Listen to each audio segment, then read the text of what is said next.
ายเถิดนาพักดวงตาสักนิดยอดควันร้องไห้น้ำตาเป็นสายทานเขาก็คงไม่คืนกลับมาขอเธออย่าได้หวั่นไหวร้องไห้ไปใช่ดีขึ้นมาเขาจะว่าเราหมดน้ำยาเช็ดน้ำตาเถิดนักยอดขวัญอ้อมแขนแฟนเก่าที่เธอเกลียดมาบัดนี้มันพร้อมจะพาจอมขวัญโบยบินดลดันผ่านคืนนี้ไปรู้ดีอ้อมแขนของพี่คงแทนที่เขามีได้ในเมื่อใจเธอทั้งใจล้วนมีแต่ใจเขานั้นพักใจพักกายเถิดนาปริ้มในตาหลับเถิดยอดควันอ้อมกอดคนที่เธอเกลียดนี้มันจะคอยคุ้มกันโผยภัยให้เธอ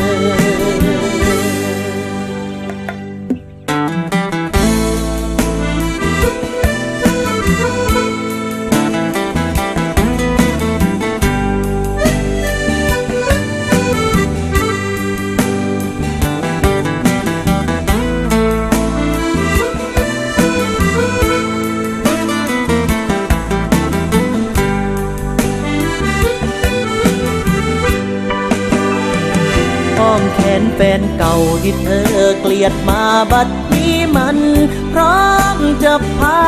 จอมขวัญโบยบินดลดันผ่านคืนนี้ไปรู้ดีอ้อมแขนของพี่คงแทนที่เขามีได้ในเมื่อใจเธอทั้งใจล้วนมีแต่ใจเขานั้นพักใจพักกายเถิดนาปริ้มในตาหลับเถิดยอดควันอ้อมกอดคนที่เธอเกลียดนี้มันจะคอยคุ้มกันโผยภัยให้เธอจะคอยคุ้มกันโผยภัยให้เธอ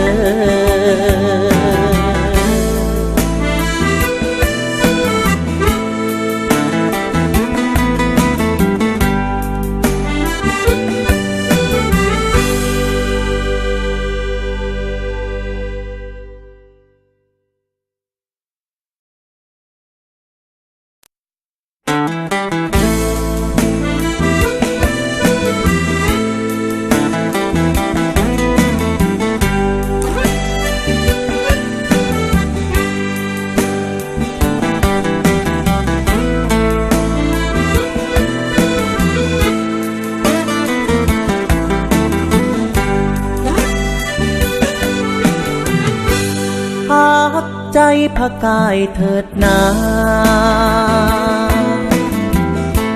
พักดวงตาสักนิดยอดควันร้องไห้น้ำตาเป็นสายทานเขาก็คงไม่คืนกลับมาขอ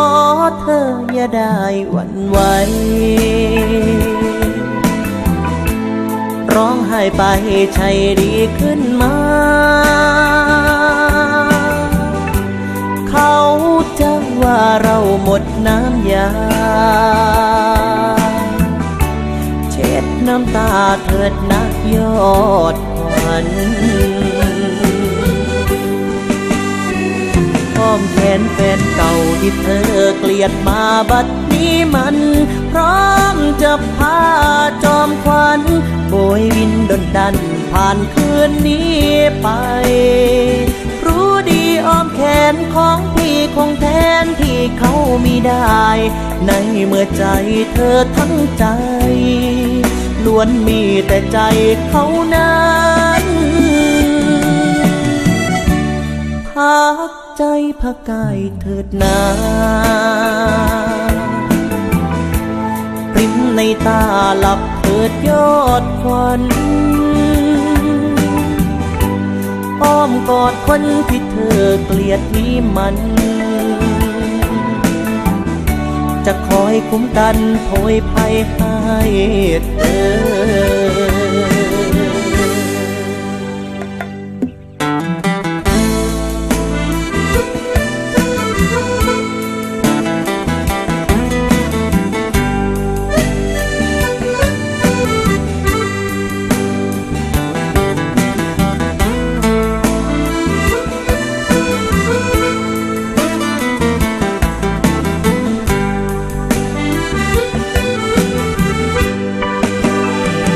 อ้อมแขนแฟนเก่าที่เธอเกลียดมาบัดนี้มัน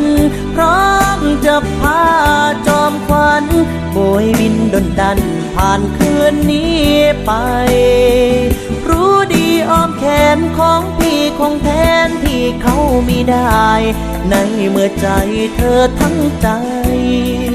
ล้วนมีแต่ใจเขานั้นพักใจพักกายเถิดนาปริ้มในตาหลับเถิดยอดควันอ้อมกอดคนที่เธอเกลียดนี้มันจะคอยคุ้มกันโผยภัยให้